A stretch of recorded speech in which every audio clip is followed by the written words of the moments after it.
Hey, everybody, welcome to this week's Mid-City Sermon Cast, and happy Easter. So, we're going to talk about the Easter story today and talk about how it is a soul saving and world saving event.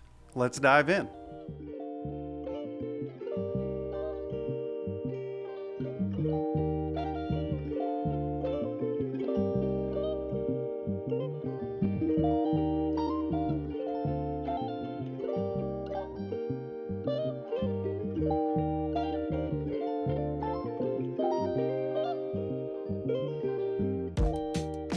So, we're going to dive into the resurrection story and take a look what Matthew has to say about it. And I really want to invite you to pay attention to this. This is world saving and soul saving stuff, and I mean that. And I also want to ask you to pay attention to see if you see what I see in this story. So, I'm going to read it to you. It's from the 28th chapter of Matthew. So, after the Sabbath, as the first day of the week was dawning, Mary Magdalene and the other Mary went to see the tomb. And suddenly there was a great earthquake, for an angel of the Lord, descending from heaven, came and rolled back the stone and sat on it. His appearance was like lightning, and his clothing white as snow. For fear of him, the guards shook and became like dead men. But the angel said to the women, "Do not be afraid. I know that you are looking for Jesus who was crucified. He is not here, for he has been raised, as he said. Come and see the place where he lay. Then go quickly and tell his disciples he has been raised from the dead, and indeed he is going ahead of you to Galilee. There you will see him. This is my message for you." So they left the tomb quickly with fear and great joy and ran to tell his disciples. And suddenly Jesus met them and said, "Greetings!" And they came to him, took hold of his feet, and worshipped him. Then Jesus said to them, "Do not be afraid. Go and tell my brothers to go to Galilee, and there they will see me." So Easter is really like one of the best days of the year for me. It's a great day of celebration. If you go around, you see all kinds of color and energy and joy. When people come to church, they're kind of excited and energized. And but this year I found myself kind of wondering and coming back to a question: so what? And by that I mean, what difference does Easter make? Because even with the beauty of the day, the world is still full of heartbreak. People are still sitting in hospital rooms. They still have to go to gravesides when loved ones die. People still wonder how they're going to make it through a day. What difference does Easter make to a woman caring for her husband with dementia? What difference does it make for a woman whose son has died? What difference does Easter make for homeless folks living on the streets of Baton Rouge? And that's really what I want us to dive into, kind of that so what of Easter. So during Holy Week, Jesus is betrayed, he's abandoned, he's mocked, he's beaten. Eventually he's nailed to a cross and he's buried in a tomb. And his disciples are left grieving, frightened, and in hiding. And this is a really kind of dark moment in the Jesus story, right? So Friday comes and goes, Saturday passes in silence. And on Sunday morning, Matthew tells us that the two Marys get up to go to see Jesus' tomb. Now, the tombs were cut out of solid rock. And to close off the entrance of the tomb, after they'd put the body inside, they would roll a stone in front of it. Matthew tells us that Jesus' tomb was also sealed, and so they would have done some kind of thing with wax where they put an official seal on it, and guards were set around the tomb. And the stone is kind of there to say, look, this is final. This person is dead. This is off limits. And the seal and the guards were there to kind of make that off limits part official. But when the women arrive, there apparently is a great earthquake. And they see an angel descending from heaven whose appearance is like lightning and whose clothes are as white as snow. And the angel rolls back the stone and then sits on it. Now, when these guards see the angel, Matthew tells us they are so scared that they pass out like dead men. Now, we need to understand these were Roman soldiers. These are professional military men. They're agents of imperial power. And the Jewish leaders had asked Pilate to put these guards outside of Jesus' tomb because they were afraid someone was going to come and steal Jesus' body and then claim that he was alive. There were rumors that might happen. But now here are these guards passed out on the ground. So the angel proceeds to speak to the women, invites them to come look at the empty tomb. And after they do, the angel tells them, now go and tell the disciples that he's been raised from the dead. So the women do that. They leave the tomb. They're on their way to the disciples. And on the way, Jesus appears to them and says, greetings. Now, the Greek word here that's translated greetings is really just the everyday word, kind of like for hello or good morning. And I think it's important to know that the last words we heard from Jesus were the words that he spoke from the cross. My God, why have you forsaken me? And after that, he breathes his last and is buried in the tomb, right?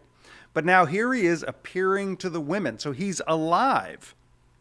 And I don't know, I kind of find myself thinking, you'd think this moment would deserve some sort of profound statement from Jesus, right? Like, hey, it is I, the Lord, or fear not, I have overcome the grave. But what we get from Jesus is, hello. So the women then take hold of Jesus's feet and they worship him. So Matthew's point with this story is fairly obvious on one level, right? Jesus is alive. But there's something else going on here. And this is what I want to kind of ask, like, do you see what I see here? Did you catch a little bit of this? Matthew's telling of this story is a little bit funny. So Jesus's casual hello, as if it's just another day. I mean, he literally has just come back from the dead. The passed out soldiers is funny to me. So don't miss this. The man who was dead is now what? He's alive. And these soldiers who are alive are now what? Passed out as if dead. There's some irony and some reversal going on here. And how about the angel lounging on the gravestone like a park bench? That's the thing that really caught my attention to begin with. There's just something a little funny there to me. There's a little holy mischief in here. It's as if heaven is laughing at the powers that be. Heaven is laughing at death itself. But I want to make sure we understand that this is not Matthew being cute. He's not trying to be cute here. This is Matthew being joyfully defiant. So this isn't just regular laughter. This is resurrection laughter. It's the joy of heaven breaking into a graveyard. Can you hear this in the story? So there's this humor going on here, but we also need to know this isn't denial. So again, this is humor in a graveyard. This is laughing at death. Jesus' suffering was real. The nails that were driven into his hands were real. The wounds were real. The grave and the stone are real. And part of our understanding of what Jesus did is that he did not avoid the worst things about life. He didn't avoid hurt. He didn't avoid suffering. In fact, he walked straight into them. So he faced sin. He faced violence. He faced death. Not as a passive victim, but as a sort of conqueror. He walked into them to break their power from the inside out. So I don't know how many of you know Muhammad Ali, and he had this way of fighting that was called the rope-a-dope. And he tried this out with Joe Frazier in one of their fights, and it didn't quite work with Frazier. But later he does it in a bigger fight with George Foreman, and it's really successful. But what the rope-a-dope is this: he would allow himself to be punched. And he would get himself up against the rope, and he would allow his opponent to just keep swinging at him and keep swinging at him and keep swinging at him and keep swinging at him until finally his opponent got so exhausted that when he came out back against him, his opponent was all out of gas. And that's a little bit of like what happened when Jesus faces sin and when Jesus faces death. Evil and darkness do their worst against Jesus, and they wear themselves out on him. And 3 days later, he comes back and he is raised from the dead, victorious. In Colossians 2:15, Paul describes this way. He says, Jesus disarmed the powers and the authorities, making a public spectacle of them and triumphing over them by the cross. So a public spectacle, maybe a little bit like an angel sitting on a gravestone, or like Roman soldiers passed out on the ground. Jesus' resurrection is a triumph. It's a victory. It's God's yes to Jesus after the world's brutal no. It's also God's declaration that sin and death are not ultimate, that love is ultimate, Life is ultimate. God is ultimate. And we really do believe, this is one of the great claims of the Christian faith, that one day the victory that Jesus won is going to spread throughout the whole of creation. That every wrong will be made right, that every tear will be wiped away, and that death itself will be undone.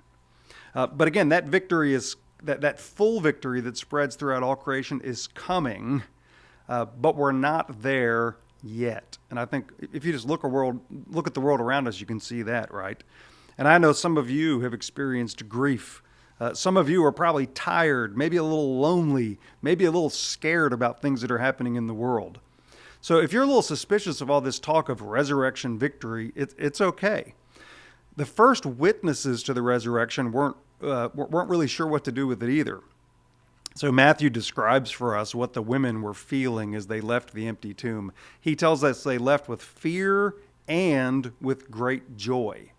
I love the fact that Matthew doesn't clean that up. He kind of lets it be messy. The first response to Easter is not perfect peace. It's fear and it's joy all tangled up together, which means Easter doesn't ask us to fake anything. It doesn't ask us to deny our real life experiences. What Easter wants to try to help us see is that the world that we currently live in is broken and it's dying. And there is pain and there is heartache in this world. But in Jesus and with the resurrection, something new has broken in. A world where sin and death don't get the last word. They don't get to write the story anymore. Jesus gets to write the story. And when we let Jesus write the story for us, that old world starts to shake and quake. It doesn't seem quite as solid anymore. So what does Easter mean for the woman whose husband has dementia? It does not mean that her life is suddenly easy. Most days are sad and overwhelming. But she told me that even there, Jesus keeps showing up in the friend who drops by, in the text message that comes just at the right moment, in little flashes of joy, even in the midst of the sorrow. And I would say to you, that's the so what of Easter.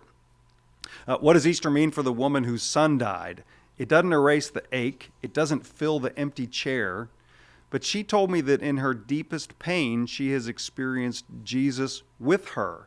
And that at times it has felt like Jesus was crying for me and with me, she said. That's the so what of Easter. And what does Easter change for the homeless of Baton Rouge? I can tell you this, poverty and hardship don't automatically go away. But because of Jesus, Jesus's people don't shrink away from those dark and hard places. We actually enter into them and try to bring a little love and a little joy. Every week, our Love Your Neighbor van goes out to minister and care for people living on the streets in Baton Rouge. And they bring food and supplies and care, not just to hand things out, but to build relationships and to bring love. One volunteer told me that when he rode on the van, he thought he was bringing Jesus to other people, but what he found was that Jesus was already out there, in a wounded woman in a wheelchair, and a man who wanted to give his last dollar to the church. And he said he also discovered joy on the streets of Baton Rouge, the joy of hearing that someone had found an apartment, the joy of seeing people share food and stories and hope in Jesus' name. And again, what I would say to you is that's the so what of Easter. So here's what I want to ask you. Do you need a little of this Easter joy in your life? If you do, I want you to just take a moment and think about something that maybe feels like a dark corner in your life. Maybe it's something that you're struggling with yourself. Maybe it's a habit or something. Maybe it's something in the world around you. Maybe it's a relationship. Where do you feel like sin and death are kind of writing the story of your life a little bit? And what I want to ask you to think about is this. What would happen if you would let Jesus write that story? What would happen if you would look at that dark corner and you would say, you don't get the last word. You don't get the last laugh. Jesus did. Do you need a little of this Easter joy in your life? What I want to encourage you to do and invite you to do is just come near to Jesus, learn from him. So we really do believe that Jesus is alive, and that if you'll begin to live with him, he will guide you and he will lead you in a way that leads to life. Pray to him, worship, serve. Just start following him one day at a time. And don't be surprised when joy starts showing up in really strange places. So Matthew's Easter has a grin on its face. Everything that looked dead and final gets laughed off the stage. And we laugh not because all the pain and hurt is gone, but because sin and death have had their crowns knocked off into the dirt. Like they don't reign anymore. They don't rule anymore. Jesus does. So I love the story about a Sunday school teacher who's teaching his students about Jesus' resurrection. He asked them, what do you think was the first thing Jesus said when he walked out of the tomb? So there's one little girl whose hand shoots up in the air and she says, oh, I know. And the teacher waits to see if anybody else has an answer. But when nobody else does, he says to the little girl, okay, so tell us, what did Jesus say when he walked out of the tomb? And the little girl stood up and she threw her arms up in the air and she said just as excitedly as she could, ta-da! Again, Matthew's Easter has a grin on its face.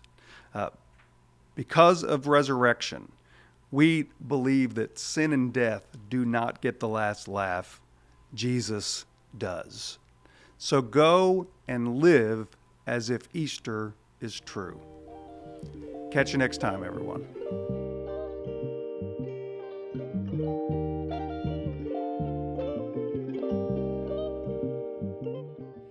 Thank you for joining us for this week's episode of the Mid-City Church Sermoncast. If you'd like to find a home sheet, a resource that accompanies the sermoncast that has more questions to explore, the scriptures we use today, and more information, you can visit our website, midcity.church/sermoncast. And we look forward to seeing you next week.